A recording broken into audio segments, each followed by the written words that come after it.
Muito boa tarde, pessoal. Sejam muito bem-vindos a mais um Plantão de Dúvidas. E hoje, o Plantão de Dúvidas, a gente tá recheado de algumas questões que a gente vai trocar aqui com vocês. Mas hoje é um dia muito especial, porque hoje é o dia do contador. Então temos aqui a presença, Dr. Cínias, que vai aqui nos acompanhar nesse Plantão de Dúvidas.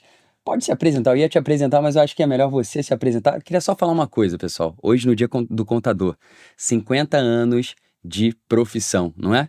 Exatamente. 1974 foi o ano que eu iniciei a carreira. Eu tava até questionando isso, mas como assim, com 14 anos, 14 tu tava anos. trabalhando como contador? Ele Com falou, não. 14 anos eu já era office boy no escritório de contabilidade e estamos aí, já vamos fazer 50 anos, em julho. Muito em bom. julho. Nós somos sócios da Sejuc. A Sejuc, para quem ainda não conhece, é uma assessoria contábil, mas que tem uma pegada um pouco diferenciada no mercado. Nós somos uma contabilidade consultiva, que nós temos no nosso DNA tanto a parte contábil quanto a parte jurídica também, e com foco em tributário. E a comunidade serve para isso, para a gente trazer informação para os nossos clientes, para que eles possam cada vez mais fortalecer o seu lado empresarial e criar conexões. Esse é um dos nossos eventos da nossa comunidade, a gente tem vários, inclusive esse ano a gente já tem um cronograma fechado, então fica aqui com a gente, acompanha que tem muita coisa boa. Então hoje a gente vai falar sobre imposto de renda à pessoa física, né? Exatamente. Hoje nós vamos falar sobre imposto de renda à pessoa física e no nosso último podcast nós tivemos várias dúvidas, várias pessoas mandando mensagens com diversas dúvidas. Então o intuito hoje do nosso podcast seria exatamente sanar a maioria dessas dúvidas. E eu vou falar até te cortando um pouco, que essa pessoa aqui foi o garoto propaganda do nosso vídeo que viralizou. A gente fez o videocast há um mês, não, tem quanto tempo? Um mês mais ou menos. Um mês atrás, falando sobre imposto de renda. Isso. Fizemos alguns cortes, postamos, alguns vídeos viralizaram. A gente tem aqui, compartilhamento de 5.500, um número bem expressivo, mais de 330 visualizações, 330 mil. 330 mil visualizações, então é um número bem expressivo, e a partir disso, a partir do garoto propaganda aqui, a gente teve aí vários comentários, várias dúvidas, então a gente falou, por que não a gente trazer novamente esse assunto e debater um pouco mais, que a gente vê que é um assunto muito extenso, então um videocast apenas fica um pouco complicado, né? Então, hoje é o dia, vamos falar novamente sobre imposto de renda, né? Pois é, imposto de renda, eu falei no nosso último encontro, que realmente passou a ser um tormento na vida das pessoas. Sim. E eu fazendo as minhas pesquisas, pelo mundo, eu verifiquei que aqui no Brasil nós temos como símbolo do nosso imposto de renda um leão, que é um bicho feroz, é um bicho altamente respeitado, e a Receita Federal utilizou na década de 80, se não me engano, o leão como um símbolo da arrecadação da Receita Federal. E eu, fazendo algumas pesquisas, olha que interessante. País desenvolvido como a Dinamarca que é um país escandinavo, eu não estou comparando Brasil com Dinamarca, mas é só uma curiosidade, né? A Dinamarca, por exemplo, ela tem o imposto como um querido. Então o cidadão dinamarquês paga imposto e chama o imposto de querido. Eu vou pagar... A nomenclatura deles é que eles colocam como querido. Não é nomenclatura, é um apelido. Eles têm um prazer de falar, eu vou pagar o meu querido. Então, eles gostam de pagar. Gostam de pagar imposto. Uma carga tributária altíssima, parece que é 51,3%. Né? Nós temos aqui uma carga de 27,5% na pessoa física. Eles têm uma carga quase que é o dobro que a nossa, mas eles têm um amor, eles têm uma paixão de pagar imposto. Aí eu fico pensando, será que um dia o Brasil vai chegar neste nível? Né? Essa consciência. A diferença é porque a Dinamarca e outros países desenvolvidos, ele culturalmente, né, ao longo dos anos, eles foram desenvolvendo essa cultura de pagar imposto e empregar o imposto no bem público. Então lá é nítido nas ruas, nos hospitais, na segurança, você vê o dinheiro do imposto bem empregado. Né? No Brasil é um pouco diferente, mas eu tenho esperança que nós vamos chegar lá. Mas é uma curiosidade. Aqui nós temos o leão como símbolo do imposto e na Dinamarca nós temos o amor como símbolo do imposto. Quase o oposto aí, né? O leão é uma coisa agressiva, né? Onde todo mundo tem um medo dele, né? E criou-se essa cultura aqui. Exatamente. Tu vê como é que são as coisas. A sonegação lá chega ao máximo 3%. Nossa. E esses 3% são oriundos de erros de preenchimento. Não é vontade, não é o dolo de sonegar. É o erro de preenchimento nas declarações que levam ao índice de, no máximo, 3%. Ou seja, mais da metade do faturamento, mais da metade da receita dos contribuintes da Dinamarca é em prol de pagamento São empregados de imposto. no bem E público. eles estão rindo, estão felizes e não tem nenhum problema com isso, porque eles veem na própria sociedade um retorno, né? Exatamente. E aqui no Brasil criou-se essa imagem do leão, esse bicho feroz. Inclusive, isso criou através de um comercial que foi divulgado na década de 80 pela Receita Federal. Inclusive, a gente tem um comercial aí pra gente passar pro pessoal que tá acompanhando a gente, Dani? Beleza, vamos passar aqui para vocês darem uma olhadinha como que começou o imposto de renda no Brasil. Só para a gente entender um pouco a consciência e a nossa cultura até os dias atuais, né? Vamos dar uma olhadinha nesse comercial. Um dia você vai ter que enfrentar o imposto de renda.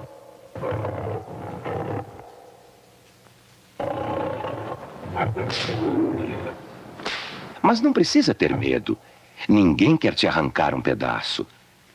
Guarde os seus comprovantes de despesas, de investimentos e de retenção na fonte.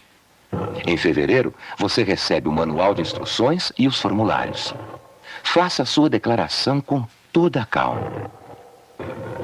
Você vai ver que o leão é manso e conhece o seu lugar. Sensacional, né? Sensacional esse comercial. O nome do comercial era Não Deixe o Leão Pegar no Seu Pé. Isso foi quando? 80? 1981, para ser bem 81. preciso. Olha que coisa. 43 anos. Muita coisa, é. Bacana.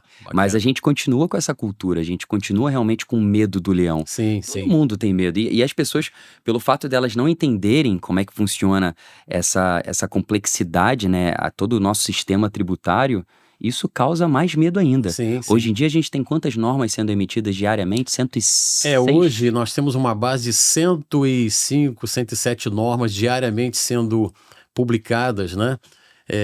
Isso eu digo a nível federal, municipal e estadual. Então é uma loucura, é uma complexidade tremenda a nossa legislação tributária e fiscal. A gente Muito chama complicado. de manicômio tributário. É isso aí. Porque nós É coisa que, de maluco. nós que somos tributaristas, a gente não consegue acompanhar isso. Imagina uma pessoa que não trabalha nessa área. A É um gente manicômio. tenta acompanhar, é difícil, mas mas é a gente difícil. tenta. Bom, vamos ao que interessa? Vamos começar aqui com as nossas perguntas. Essas perguntas, novamente, pessoal, a gente recebeu das redes sociais, então são perguntas de casos concretos, mas que com certeza vão criar insights para quem está acompanhando a gente aqui. Então vamos lá, vamos começar com uma... Depois eu vi uma pergunta aqui que achei sensacional, achei bem engraçada, mas vamos deixar ela para a segunda parte. Vou começar aqui com uma pergunta sobre o ganho de capital, né? Se eu vender o meu imóvel residencial e comprar um terreno, terei direito à isenção? O que acontece? O ganho de capital, primeiro que é um imposto, para mim, se não é um dos mais injustos que existem no Brasil. Por quê? Quando se fala em ganho de capital, de fato, deveria existir ganho. Mas se você analisar que desde 1995 a nossa legislação não permite que o valor do imóvel adquirido seja atualizado, ou monetariamente, ou a preço do mercado, é inteiramente proibido. Então vamos supor, a pessoa que comprou um imóvel em 1990, ela só pôde atualizar esse bem até 95. De 95 para cá, aquele valor está congelado na declaração de imposto de renda. Ele não pode, é proibida a atualização. Sendo que nós temos uma inflação aí de no mínimo 5% ao ano.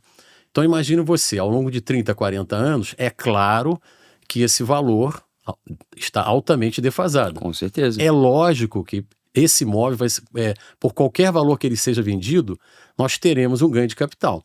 Mas se você parar para analisar, como a Receita Federal não permite a atualização desse imóvel, nem a qualquer índice, nem a preço de mercado, esse ganho de capital ele é injusto e real, porque, de fato, o imóvel ele tem que ser atualizado. Sim. Então, o imóvel que foi comprado a 100 mil, hoje ele tem que valer 300, 400, 500. Isso nós não estamos falando em ganho de capital, nós estamos falando em Atualização atualização do mercado.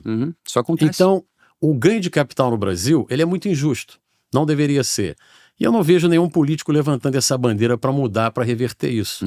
Então, para mim, hoje como tributarista, com a minha experiência, para mim é um dos impostos mais injustos que existe na nossa, vamos dizer assim, na nossa comunidade de tributos, Tributária. né? Então eu acho muito injusto. Bom, mas a sua pergunta é, eu posso utilizar o fruto da venda, o valor da venda para comprar um terreno? A nossa legislação ela não permite. Fruto da venda de um imóvel residencial. Residencial para a compra de um terreno. A nossa legislação não permite a isenção, o benefício da isenção do pagamento do imposto sobre ganho de capital quando você vende um imóvel para comprar um terreno. O que ela permite? Você comprar um terreno com uma casa pré-moldada. Você comprar um terreno de um imóvel na planta. Você comprar um apartamento na planta. Ali só tem um terreno, mas existe uma expectativa de uma casa ser construída. Então a Receita Federal permite. Ela permite também imóveis em construção. Na verdade, ela não define exatamente o que é imóvel em construção. Mas, pela lógica, o que é um imóvel em construção? A partir do momento que há uma mínima construção, né, de estrutura desse imóvel, né, o imóvel passa a estar em construção. Mas o terreno, a terra nua, a nossa legislação ela não permite. Olha só que coisa, né? Então, assim, é muito mais complexo do que a gente pensa. E é um tributo, né? O ganho de capital, o imposto de renda sobre o ganho de capital é um tributo específico, mas ele tem várias vertentes. E a gente tem que ficar de olho para isso não gerar um problema na manhã, cair em malha fina e ter um problema ainda Isso maior. gera muitos problemas, muita malha fina, porque realmente é um assunto muito controverso, né? Quando você fala de imóvel, de ganho de capital, a essência dele já é uma coisa injusta, né? Como eu falei. Né? E ele é totalmente diferente do imposto de renda que cai dentro daquela alíquota onde a gente tem aí uma tabela progressiva, né? É importante saber isso. O ganho de capital, ele tem uma alíquota de 15% e tem alguns fatores de redução, né? Como você bem disse aí. Algum imóvel foi comprado por 100, mas ele teve uma valorização de 300. O ganho de capital não vai ser exatamente 200, porque ele vai ter um fator de redução ali. Sim. A cada ano de propriedade, existe o fator de redução, então reduz um pouco. Um pouco. Mas nunca o que deveria ser. Sim. Né? É como eu falo, o ganho de capital, na maioria dos casos, não existe. Sim. Bora para a segunda aqui, ó. A isenção é válida também quando uso o lucro da venda para comprar um imóvel residencial fora do Brasil? Ou seja, vendi aqui e quero comprar no exterior. Deveria, né? Que o mundo agora está muito globalizado, Exatamente. né? As pessoas estão morando em Portugal, Estados Unidos, o mundo ficou muito pequeno. Deveria. Só que não. A nossa legislação ela só permite o fruto da venda para a isenção quando você adquire um outro imóvel em 180 dias e que seja também residencial e no país. Tem que ser no território brasileiro, então. Tem que ser no território brasileiro. Até por conta do controle, né, de Receita Federal, né? Se for realmente no exterior, se não tiver nenhum convênio nem nada, pode ser que complique um pouco, né? Quando os países não têm tratados, aí tem aquela discussão se declara, se não declara. Exatamente. Na nossa legislação, o correto é declarar. Todo bem de brasileiro existente no exterior, você está obrigado a declarar. A declarar aqui no no Brasil. Brasil. E há alguma forma de calcular qual será o valor do imposto sobre o ganho de capital? Sim. Nós temos, certeza. no próprio programa da Receita Federal, nós temos lá um módulo onde você entra que é um anexo que vai junto com a declaração e é até obrigatório. Sempre quando a pessoa vende um imóvel e ela paga o ganho de capital, é obrigatório você fazer o demonstrativo da apuração do ganho de capital. E ali você, durante um ano, em qualquer operação, antes de fazer a operação, é até aconselhável, né? O profissional, o contador, qualquer pessoa entra e simula, colocando os dados da compra, os dados da venda, e o programa ele já simula qual será o imposto a pagar. Então isso é muito interessante, antes da pessoa levar uma mordida do leão. E até saber se o valor que está sendo vendido está de acordo, né? Já que tem que pagar esse imposto. Com toda certeza. Eu comprei uma casa, mas nunca declarei. Como faço para declarar agora? tem que ver se há obrigatoriedade primeiro, né? Sim, sim. A primeira coisa é Né? saber o seguinte: se a Às vezes não pessoa há obrigatoriedade. ela comprou essa casa, se ela se preenchia, se ela preenchia algum dos requisitos para obrigá-la a declarar imposto de renda. Se sim, ou talvez pelo valor da casa, ela teria que declarar. Então, nesse caso, aconselhamos a declarar as 4 últimas declarações e mais a declaração desse ano. E a partir desse ano declarar correto. Se não estava obrigado a declarar, começar a declarar agora. Porque a declaração é uma coisa espontânea, mesmo a pessoa não estando obrigado, mas a declaração de renda é uma prova de patrimônio, é uma prova de renda. Então, às vezes, a pessoa quer comprar um carro, fazer um financiamento e ela não tem uma prova de renda. A declaração de renda é uma prova oficial de renda e de patrimônio. Então, é interessante. E quando... Ela pode começar a declarar a partir desse ano esse bem. E quando você fala dos últimos 4 anos, né, por conta do prazo prescricional e decadencial também, que pode ser empregado nessa forma. Né, a gente tem um prazo, de acordo com a nossa legislação, de 5 anos. Então, 5 anos para trás, a gente não tem mais a obrigatoriedade de prestar contas com a Receita. Mas nos últimos 5, sim. Inclusive, a gente pode ser fiscalizado por isso. Sim, inclusive, um ato que a gente faz agora, né, uma compra e venda ou qualquer tipo de negócio que for gerado agora, se a gente realmente não cumprir com as nossas obrigações fiscais, a gente tem 5 anos para frente para ser fiscalizado sobre isso. Então, a pessoa tem 5 anos para o leão alcançá-la, ou não. Sim. E você está falando sobre o ganho de capital, até para esclarecer aqui para todo mundo, a diferença, né, que o ganho de capital, ele não ele na verdade, ele é pago até o último mês subsequente à operação. Sim, então, até o último dia útil do mês subsequente à operação. Exato. A operação de compra e venda ou permutas é o fato gerador. Então você tem que recolher o imposto apurado até o último dia útil do mês subsequente. Então, pessoal, fica ligado nisso aí, porque se você realmente não cumprir com esse prazo, pode gerar multa, pode gerar juros, então tem que ficar ligado nisso aí. Mas é só uma diferença que eu queria fazer um adendo, é que o imposto de renda sobre o ganho de capital, ele tem esse prazo, ou seja, pode ser qualquer época do ano. Sim, sim. Depende da operação, depende da compra e venda, que às vezes as pessoas confundem, que é diferente da declaração de imposto de renda. A declaração da demonstração do ganho de capital, ela é entregue junto com a declaração de ajuste em maio. Agora o prazo final geralmente está sendo maio, no maio do ano seguinte.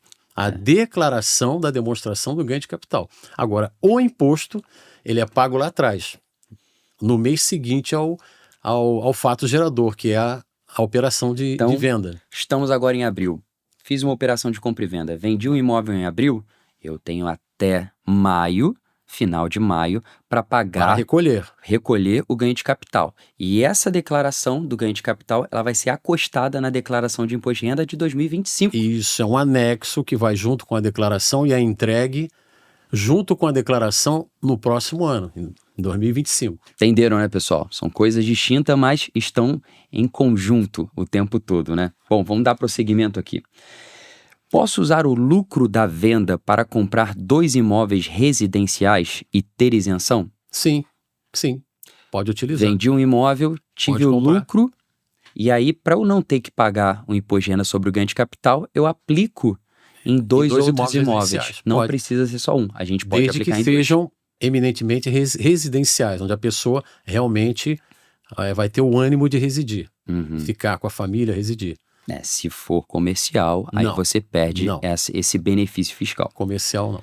Para ter direito à isenção, tenho que usar todo o valor do lucro na compra de outro imóvel ou posso comprar por um valor menor e usar o restante do valor para outros fins?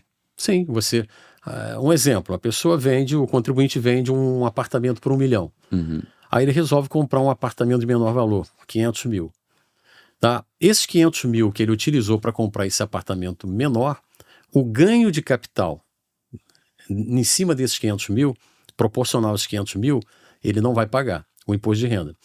Já os outros 500 mil que ele não utilizou para comprar um outro bem, ele vai pagar o imposto de renda sobre o ganho de capital proporcional a esses 500 mil, que ele vai utilizar em qualquer coisa. Maravilha. Mas ele tem que pagar o imposto. Tem que pagar, né? Então, pessoal, eu estou aqui acompanhando as perguntas que já foram previamente enviadas pra gente, né, nas nossas redes sociais.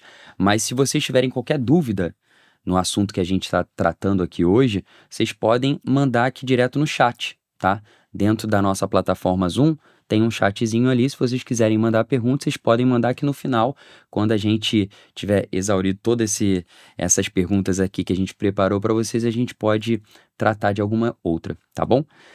Vamos lá então. Vamos lá. Posso usar o lucro da venda para comprar imóvel em outro estado? Sim, o nosso imposto de renda é um imposto federal. Exatamente. É um imposto federal. Nosso tratamento tributário, ele é de maneira federal. Então, pode comprar em qualquer estado, qualquer município, não tem problema nenhum.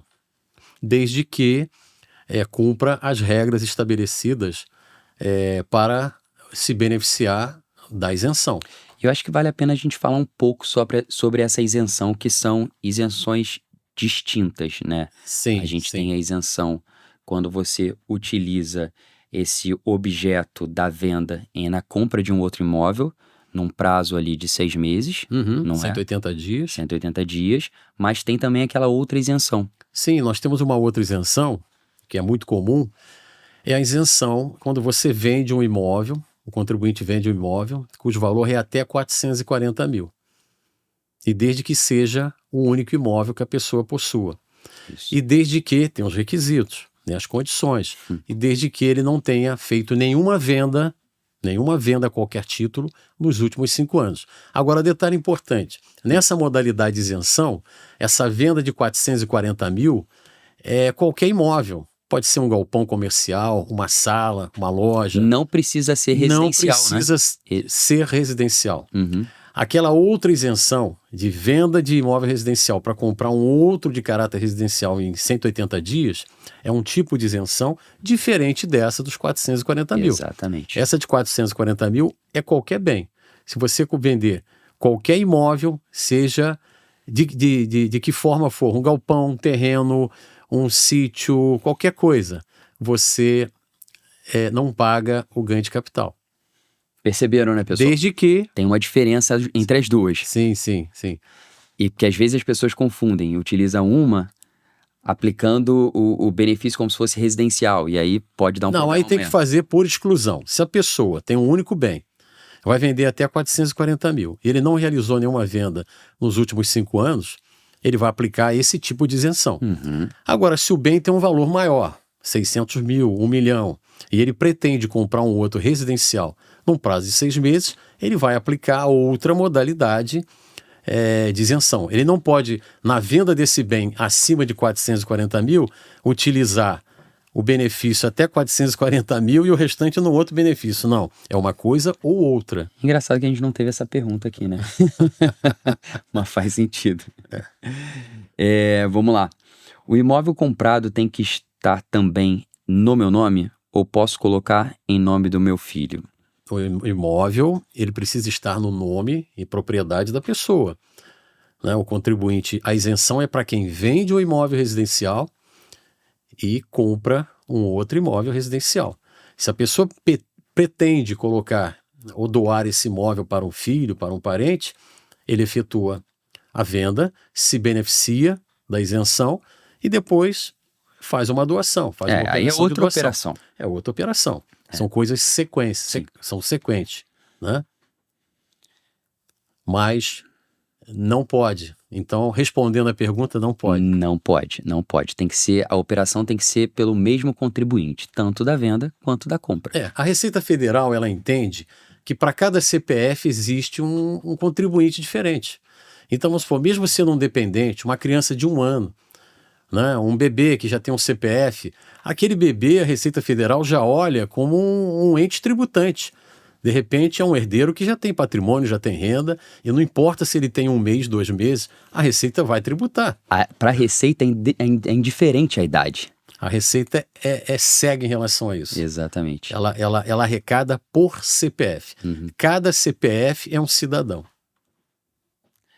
E isso foi um dos questionamentos que não estão aqui não, mas tipo, se a pessoa for menor de idade, tem que declarar também? Dependendo... Lógico, né, gente? Isso daí, na verdade, a gente não vai entrar no critério de idade. Se ela preenche os requisitos de obrigatoriedade, mesmo sendo menor de idade, ela estará obrigada a declarar. E se eu usar o lucro da venda para quitar o financiamento de uma compra de outro imóvel que eu já possuía? Então vamos lá.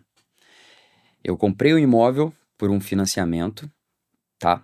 E vendi um outro que eu tinha.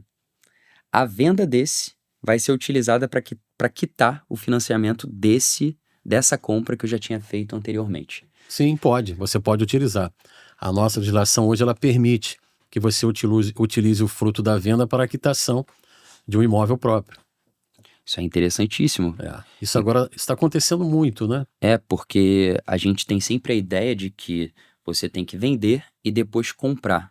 Mas se tiver realmente com esse tipo de modalidade de financiamento, você consegue fazer essa transição também. Sim. Vamos lá. E se eu usar... Não. As duas modalidades de isenção são válidas para quem tem um único imóvel residencial. Acho que a gente já falou sobre isso Já aqui. falamos, que é os 440 mil e os 180 dias. E no caso, se eu vender um imóvel rural para comprar um residencial, teria isenção? Sim, Depende. desde que este imóvel rural tenha sido utilizado como residência ou uma das residências.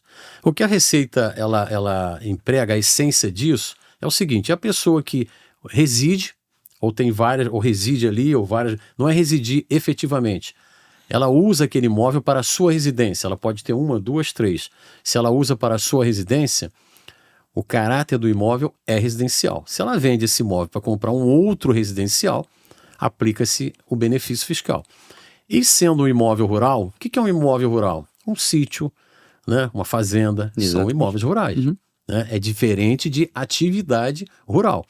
Se esse imóvel rural possui atividade rural, aí ele deixa de ser residencial. Ele é um imóvel com intuito comercial. Aí eu entendo que não. Mas se esse imóvel é utilizado como moradia do contribuinte, ele, ao vender para comprar um outro residencial, eu entendo que ele pode se beneficiar da isenção. Perfeitamente.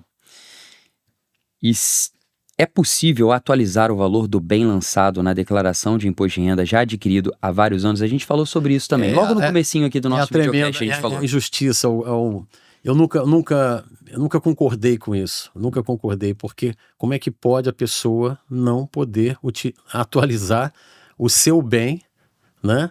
E fica aquele valor histórico, e aquele valor vai perdendo o valor. Então, a pessoa que comprou um imóvel aí em 1970, imagina aquele valor que está lançado no imposto de renda, o que representa aquilo hoje? Nada.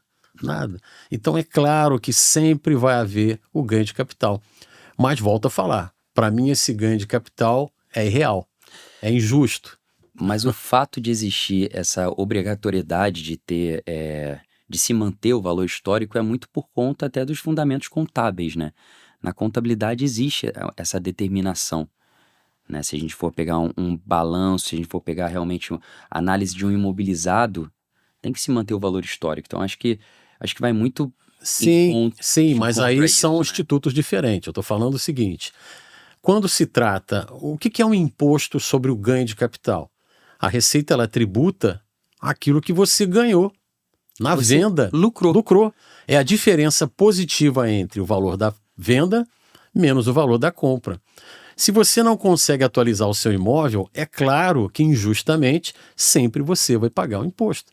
Por isso que eu falo que é um imposto injusto. E a justificativa da Receita é o próprio fator de redução da base de cálculo. Eles falam, não, mas teve realmente um ganho de capital aqui e a gente reduziu a sua base de cálculo, né? Mas não é suficiente, né? Porque o mercado imobiliário está sempre em constante evolução. Sim. Né? A gente sabe disso. E o fator de redução não consegue acompanhar, né, essa evolução imobiliária. Mas o que eu estou me referindo é o nome ganho. Ganho, você tem que ganhar. Então você tem que vender um imóvel. Quando você atualiza esse imóvel a preço de mercado, né? De repente você não está ganhando nada. Ou até está menor do que o valor que você pagou. Então ganha aquela parcela positiva, é o que realmente você está ganhando acima do valor dele. Sim. Você está entendendo? Sim, com toda certeza. Eu concordo. Vamos lá. Se o herdeiro recebe o bem com valor maior do que estava declarado no imposto de renda da pessoa falecida, gera ganho de capital? Isso é uma dúvida bem recorrente. Heron, isso aí é uma coisa muito interessante e muitos advogados comem mosca nesse item. Por quê? A Receita Federal, ela não permite que você atualize o bem desde 1995. Valor histórico. Valor histórico. E quando você faz o inventário, né? Faleceu a pessoa, é feito o inventário, é aberta a sucessão. O que normalmente existem advogados que fazem? Eles fazem o inventário pelo valor real do imóvel, pelo valor atual do imóvel, né? Com base em avaliação, com base no IPTU. E esse valor que ele consta no inventário, ele sempre fica maior do que o valor histórico do falecido. Quando isso acontece, você ali você cria o fato gerador do ganho de capital. Uhum. Ou seja, a pessoa que faleceu tinha um imóvel por 100 mil. Tem esse imóvel há 30 anos. Aí, na hora de fazer a declaração de renda do herdeiro recebendo esse imóvel, normalmente o contador segue o inventário, o que está escrito no inventário. Então, vamos supor que lá no inventário esse imóvel, o advogado colocou 300 mil, que é o valor de mercado dele, o valor real.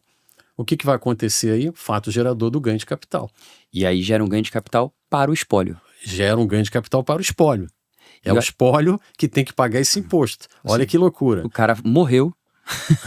O cara morreu. Os bens já foram passados para o herdeiro e agora pode vir um lançamento nos próximos 5 anos para cobrar do espólio do cara que já morreu um tributo que é o ganho de capital. E detalhe, diferentemente do recolhimento do ganho de capital normal, que é até o último dia do mês subsequente ao fato gerador, nesse caso, excepcionalmente, o recolhimento do ganho de capital é no mês subsequente à entrega da última declaração do espólio.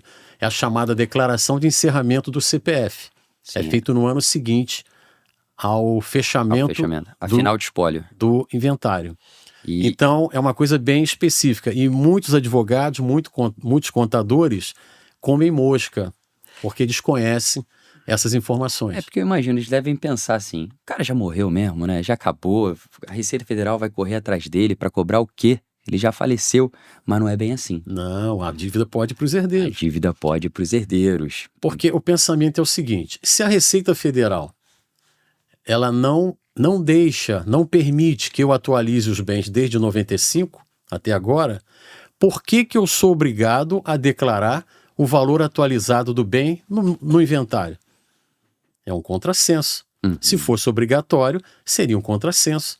Então eu posso sim fazer um inventário com o valor histórico para efeito de tributação. Fiscais. Efeitos fiscais. Agora, é claro que para efeito de tributação de TD, imposto de transmissão, vai ser feita uma outra avaliação, aí é diferente.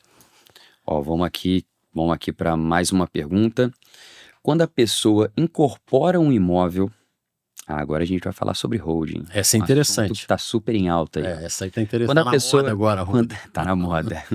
Quando a pessoa incorpora um imóvel ao capital de uma holding por valor superior ao lançado na sua declaração, gera ganho de capital? Então vamos pensar assim.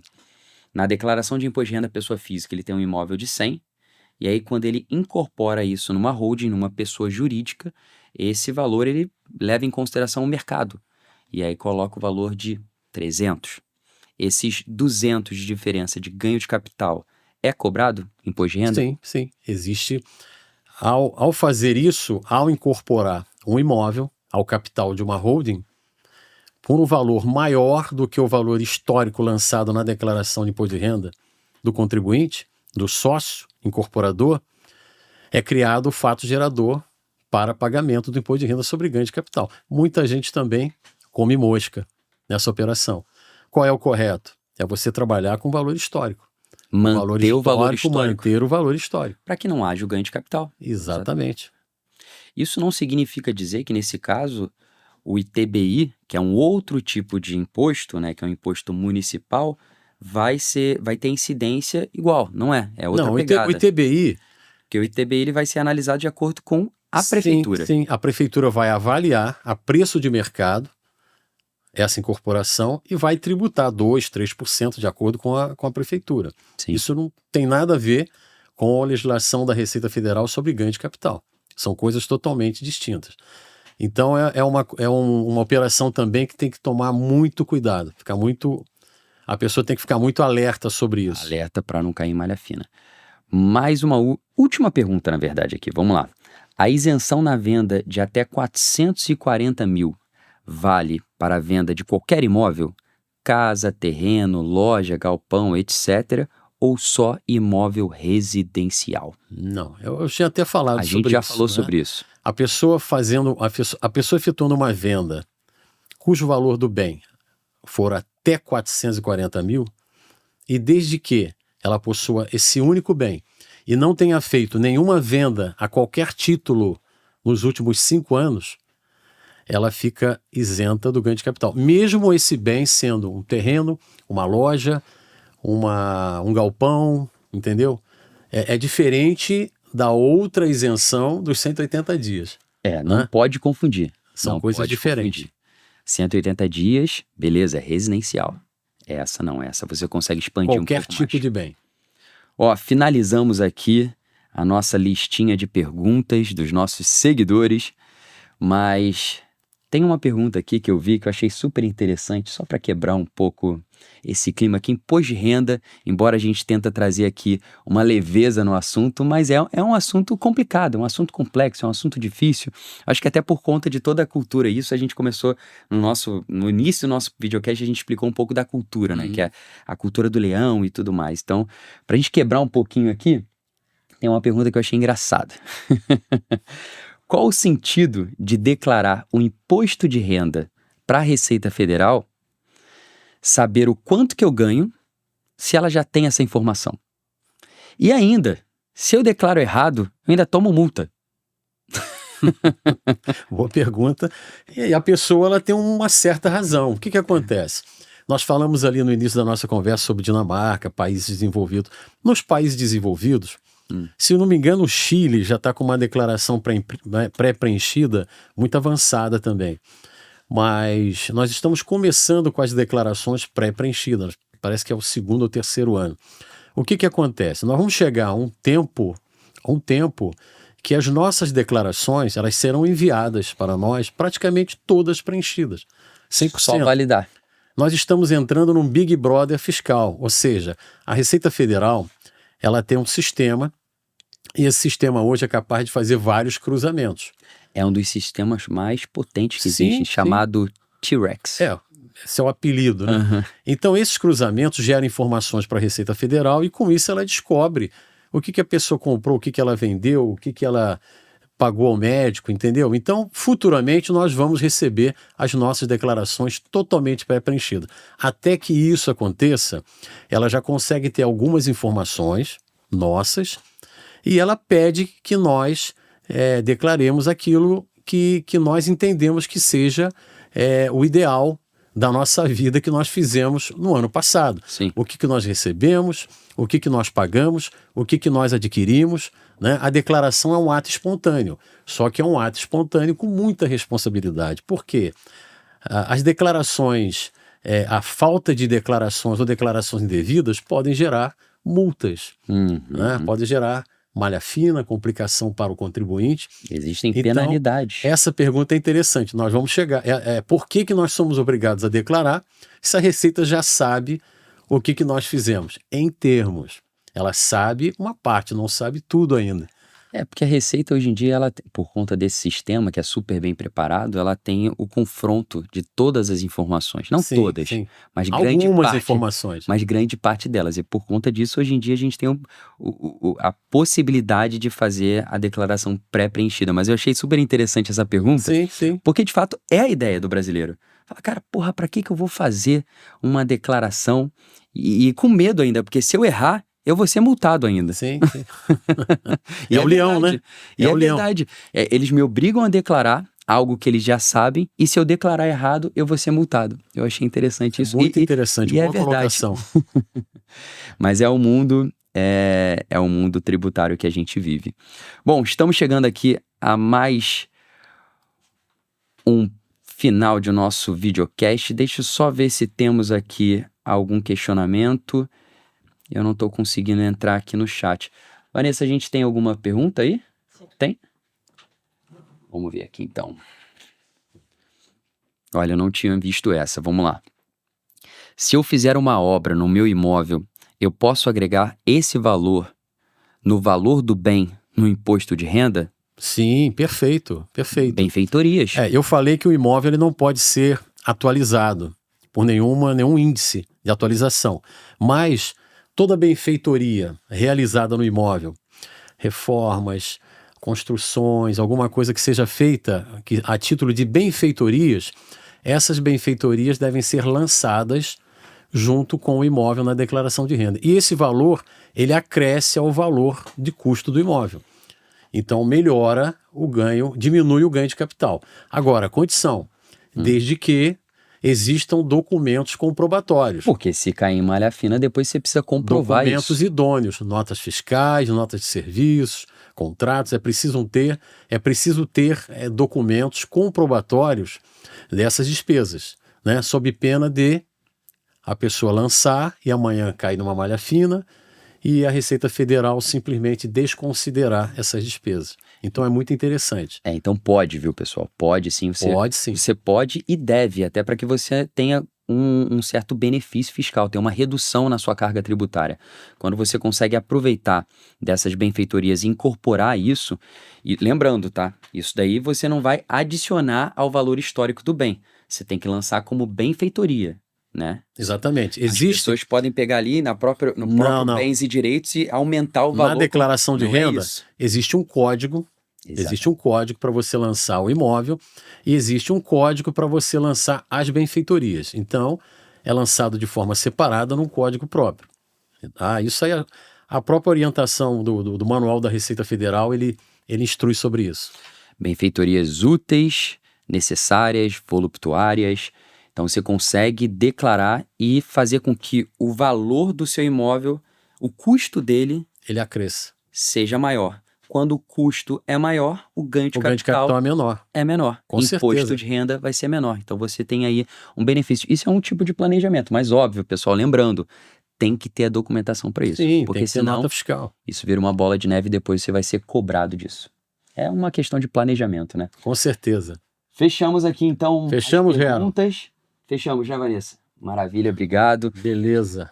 Pessoal, vocês que nos acompanharam aqui hoje nesse plantão de dúvidas, muito obrigado pela presença, muito obrigado pelas dúvidas que vocês mandaram aqui pra gente. Isso oxigena cada vez mais a gente de buscar informação para vocês, de trazer informação nossa, então isso é muito legal. Agradecer novamente a presença do Dr. Cíneas, que por acaso é meu sócio e meu pai também. É realmente algo, hoje, por ser dia do contador, eu achei que seria uma ocasião muito especial ter ele aqui, a gente falar sobre imposto de renda. Então, parabéns, Gero. Parabéns para mim também, que tô aqui, ó.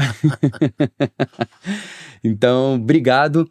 E daqui a 15 dias a gente está de volta com mais novidade para vocês. A gente vai subir daqui a pouquinho esse vídeo pro YouTube, porque, obviamente, a gente faz aqui o nosso videocast em um momento que é dentro do horário de expediente, então às vezes muitos dos nossos clientes não conseguem estar presente, o pessoal da comunidade não consegue assistir, então a gente faz questão de subir tanto para a comunidade quanto para as nossas redes sociais, tá bom? Qualquer dúvida, só entrar em contato, estamos à disposição. Muito obrigado, até mais. Até logo.